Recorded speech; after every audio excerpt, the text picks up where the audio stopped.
Hello dear students, आज के topic में हम गॉस लॉ की एप्लीकेशन पढ़ रहे हैं। मैंने आपको प्रीवियस क्लास में गॉस लॉ पढ़ाया था और उसकी डेरिवेशन करवाई थी। ठीक है, तो आज हम उसकी एप्लीकेशन स्टार्ट कर रहे हैं। इसकी 4 to 5 एप्लीकेशंस हैं जो हमारे सिलेबस में हैं और कोई एक एप्लीकेशन पेपर में डेफिनेटली आएगी 4 मार्क्स के लिए। कोई ऐसे हो सकता है कि state and prove Gauss law आ जाए। अगर गॉस लॉ डायरेक्टली नहीं आता, गॉसेस लॉ, तो उसकी कोई ना कोई एप्लीकेशन पेपर में एक्सपेक्टेड होती है।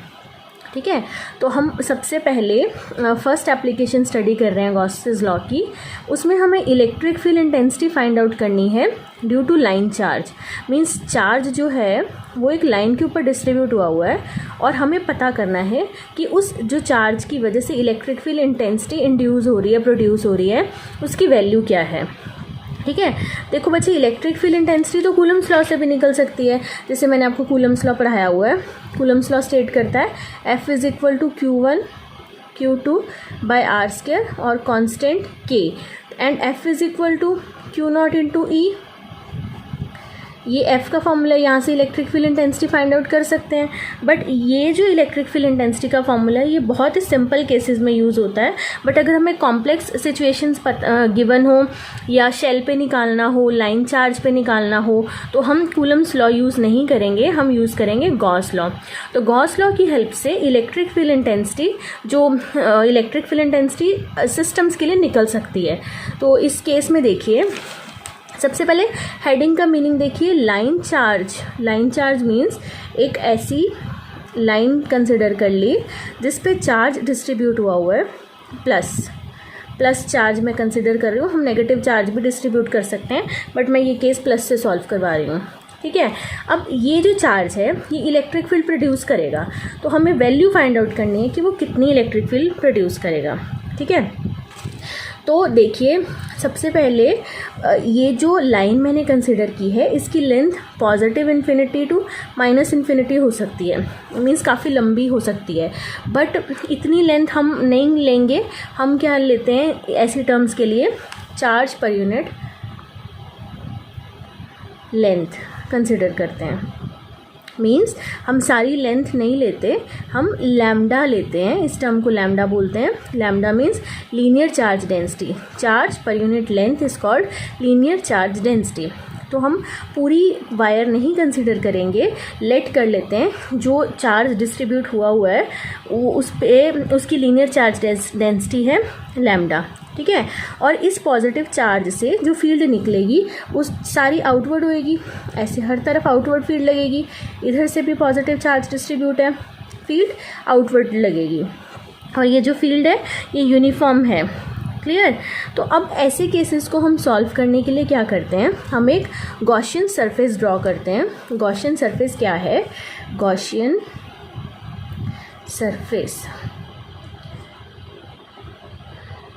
देखो जो गॉस लॉ है वो स्टेट करता है flux is equal to charge by epsilon not is equal to e dot d s. ये मैंने आपको पढ़ाया हुआ है। This is the statement of Gauss law. ठीक है, तो गॉस लॉ को सॉल्व करने के लिए हमें ये जो सरफेस इंटीग्रल है डी एस, इसे इवेल्युएट करना पड़ेगा। तो सरफेस इंटीग्रल को इवेल्युएट करने के लिए हमारे पास एक प्रॉपर शेप होनी चाहिए। जो हम सरफेस कंसिडर करेंगे, क्लोज शेप चूज़ करेंगे, तभी ये सरफेस इंटीग्रल सॉल्व होगा। तो हमें इसके अराउंड ऐसा एक सरफेस चूज़ करना है। एक तो जो सिमेट्रिक हो मीन्स जो जिसकी चार्ज डिस्ट्रीब्यूशन है वो सिमेट्रिक हो।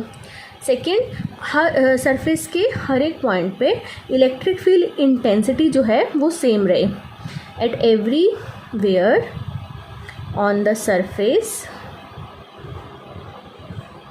Electric field intensity should be same. तो ऐसा हमें एक सरफेस चूज़ करना है। बच्चे, मैं रिपीट कर रही हूँ, जब भी हमें इलेक्ट्रिक फील्ड इंटेंसिटी किसी भी बॉडी के लिए या किसी भी चार्ज के लिए, लाइन चार्ज के लिए, चाहे पॉइंट चार्ज के लिए निकालनी है, तो हमें उन केसेस में एक सरफेस ड्रॉ करना पड़ेगा जिसे हम बोलते हैं गॉसियन सरफेस। ये इमेजिनरी सरफेस है और इसकी नीड क्यों है? क्योंकि हमें सरफेस इंटीग्रल को सॉल्व करने के लिए ये जो सरफेस इंटीग्रल है इसे सॉल्व करने के लिए एक प्रॉपर शेप चाहिए, क्लोज्ड शेप चाहिए। और वो शेप कैसी होगी, सिमेट्रिक होनी चाहिए। सिमेट्रिक का मीनिंग जो चार्ज डिस्ट्रीब्यूशन है उसके अराउंड इसकी वैल्यू, सरफेस की वैल्यू यूनिफॉर्म होनी चाहिए। और उस सरफेस पे जो हम चूज़ कर रहे हैं उस पे इलेक्ट्रिक फील्ड इंटेंसिटी जो है वो सेम होनी चाहिए। तो इस केस में जैसे इलेक्ट्रिक फील्ड इंटेंसिटी, सारी इलेक्ट्रिक फील्ड लाइंस बाहर निकल रही हैं ऐसे ऐसे ऐसे, तो हम जो शेप चूज़ करेंगे गॉसियन सरफेस की वो हम सिलेंड्रिकल चूज़ करेंगे। ये मैं रफ लाइंस ड्रॉ कर रही हूँ, इनके ऊपर हमने एक गॉसियन सरफेस ड्रॉ कर दिया in the form of cylindrical body. तो ये जो मैंने ड्रॉ किया है ये दोनों कंडीशन सेटिस्फाई कर रहा है। तो गॉसियन सरफेस जो मैंने चूज़ किया वो लेट किया, उसकी रेडियस है r, हर तरफ उसकी रेडियस है r, और इस गॉसियन सरफेस की लेंथ है l, ठीक है। और गॉसियन सरफेस जो है वो उस पर electric field intensity through out uniform रहेगी, ठीक है। अब हमने क्या करना है, इस गॉसियन सरफेस को देखिए, इसके 3 सरफेस बन गए, सिलेंड्रिकल है ना, एक ये वाला पार्ट, एक ये वाला पार्ट, एंड्स वाले एंड फेसेस हैं। तो मैं इसको फर्स्ट फेस बोल रही हूँ और इसको सेकंड फेस बोल रही हूँ। और जो ये कर्व्ड वाला है बीच वाला, जो ऐसे लाइन चार्ज के राउंड कर्व्ड हुआ है, उस सरफेस को मैं थर्ड सरफेस कह रही हूँ, ठीक है।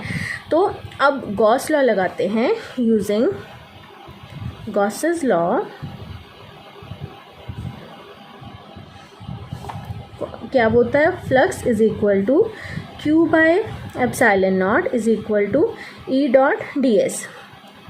फाइन, लेकिन अब ई डॉट डी एस की जो वैल्यू है वो हर जगह डिफरेंट है। इस पोजीशन पे अगर मैं ये जो एरिया वेक्टर होता है डी एस, मैं यहाँ पे चूज़ करूँ डी एस वेक्टर, तो उसकी जो डायरेक्शन है वो आउटवर्ड नॉर्मल होगी, ठीक है। आप समझ पा रहे हैं, ये थी रेडियस, यहाँ पे मैंने एक स्मॉल एरिया एलिमेंट चूज़ किया जिसकी डायरेक्शन ऊपर होगी और इलेक्ट्रिक फील्ड भी ऊपर है। तो थर्ड फेस के लिए ई वेक्टर और डी एस वेक्टर आपस में पैरेलल हो गए, ठीक है। इस कर्व्ड सरफेस के लिए, इस कर्व्ड सरफेस का मैं कोई भी पार्ट चूज़ कर लूँ, चाहे मैं ये पार्ट चूज़ कर लूँ, तब भी इलेक्ट्रिक फील्ड यहाँ पे नीचे होगी और डी एस की डायरेक्शन भी नीचे होगी, ठीक है। अब ये जो एंड फेस है इस पे चेक कीजिए, अगर मैं थोड़ा सा सरफेस लेती हूँ तो डी एस की डायरेक्शन इधर होगी, लेकिन इलेक्ट्रिक फील्ड इंटेंसिटी कहाँ है, ऐसे ऊपर को लग रही है। तो ई और डी एस के बीच में एंगल कितना हो गया, 90 डिग्री। सेम इधर डी एस वेक्टर लिया, इसकी डायरेक्शन इधर होगी, स्मॉल एरिया जो मैं चूज़ कर रही हूँ उसकी डायरेक्शन यहाँ पे होगी, लेकिन ई की डायरेक्शन कैसे है, ऊपर है, तो इसके बीच में एंगल कितना हो गया, 90 हो गया। क्लियर। तो मीन्स जो फ्लक्स है वो इस एरिया के लिए अलग वैल्यू है, और कर्व्ड सरफेस एरिया जो ऐसे है लाइन चार्ज के राउंड कर्व्ड हुआ है उसके लिए फ्लक्स की वैल्यू और है, और इस सेकेंड एंड वाला जो फेस है इसके लिए वैल्यू डिफरेंट है। लेकिन flux is scalar quantity, means तीनों फ्लक्स को हम ऐड कर सकते हैं टोटल फ्लक्स निकालने के लिए। तो इलेक्ट्रिक फ्लक्स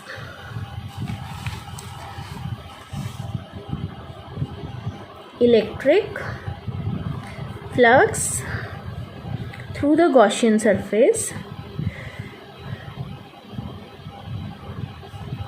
क्या वैल्यू होगी, मैं इस पूरे फ्लक्स को, ये वैल्यू है, इसे 3 पार्ट्स में डिवाइड कर रही हूँ। Flux is equal to Q by epsilon not E dot d s for first surface, E dot d s for second surface. ये इंटीग्रल है, इंटीग्रल के ऊपर ये मीन्स क्लोज्ड सरफेस की बात कर रहे हैं इसलिए हम सर्कल लगाते हैं, और E dot d s for third surface, ठीक है।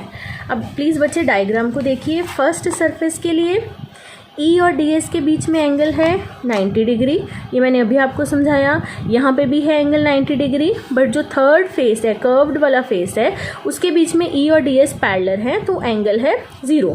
तो अब हम इसे सॉल्व कर रहे हैं।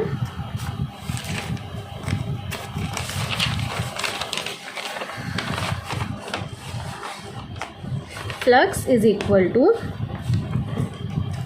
Q by epsilon not is equal to first surface के लिए वैल्यू E डी एस, जब डॉट प्रोडक्ट खोला cos 90 सेकंड के लिए भी डॉट प्रोडक्ट खोला, EDS cos 90। थर्ड सरफेस के लिए दोनों के बीच में एंगल है 0 क्योंकि वो पैरेलल है, तो cos 0।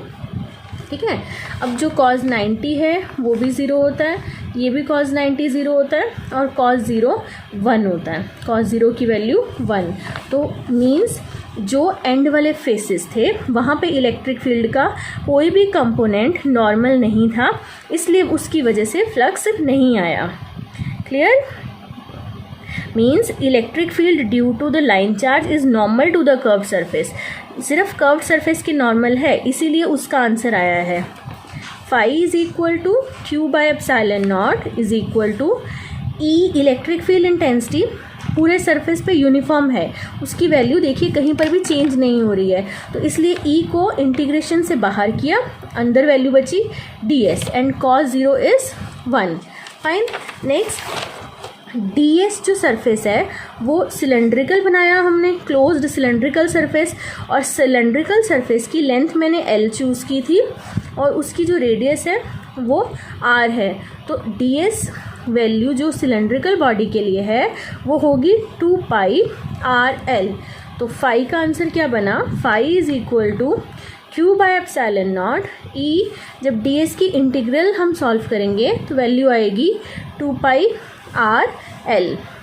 ठीक है, अब मैंने बिल्कुल बिगनिंग में बताया था कि इसके ऊपर जब चार्ज डिस्ट्रीब्यूट होगा तो हम पूरी लेंथ का नहीं लेते, हम लेते हैं लेंथ लीनियर चार्ज डेंसिटी के टर्म में, which is equal to charge per unit length. तो मैं Q को क्या लिख सकती हूँ?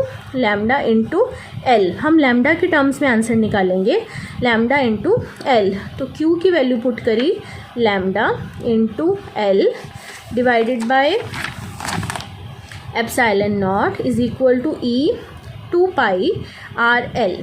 ठीक है, आर्टिकल की हेडिंग में ही मैंने बताया था कि हमें फाइंड आउट क्या करनी है, इलेक्ट्रिक फील्ड इंटेंसिटी। तो इसका आंसर निकालना है, इसे अपनी तरफ रखा, L से L कैंसल, तो E का आंसर क्या बना? Lambda by epsilon not 2 pi R। So this is the required electric field intensity due to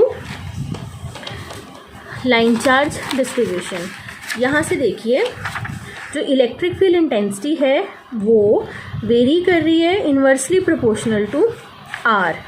जब मैंने आपको electric field intensity point charge के लिए पढ़ाई थी वहाँ पे आपने देखा था for point charge electric field intensity varies as the directly proportional to 1/r², but cylindrical के केस में E जो है वो ऐसे वेरी करता है। क्लियर? तो अब अगर इसका हमें ग्राफ प्लॉट करना हो E वर्सेस R का, तो ऐसी शेप आएगी ग्राफ की। ठीक है, तो this is the required answer. अब नेक्स्ट आर्टिकल में हम पढ़ेंगे electric field intensity due to shell.